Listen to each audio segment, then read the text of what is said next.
Pencarian pendaki yang dilaporkan hilang di Bukit Mongkrang, Kabupaten Karanganyar, akhirnya menemui titik terang.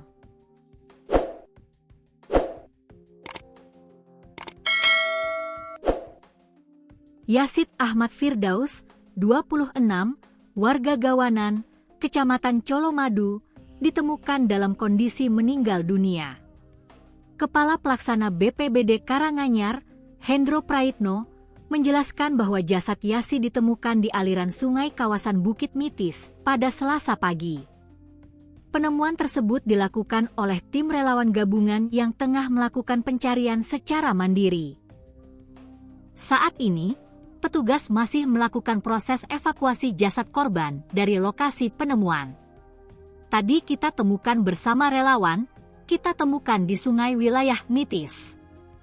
Kita temukan jam sekira pukul 8 WIB, ini dievakuasi ke bawah, ungkap Hendro saat dihubungi awak media, Selasa, 10 Februari 2026. Hendro memastikan bahwa korban yang ditemukan adalah Yazid Ahmad Firdaus. Ia menyebutkan kondisi jasad korban masih utuh saat ditemukan di aliran sungai. Betul, Yazid. Alhamdulillah jasadnya masih utuh. Informasinya ada sepatu dan kaos kaki yang mungkin terbawa arus, jelasnya. Berdasarkan hasil koordinasi dengan pihak keluarga, jenazah Yazid rencananya akan dibawa ke RSUD Karanganyar setelah proses evakuasi dari lokasi selesai dilakukan.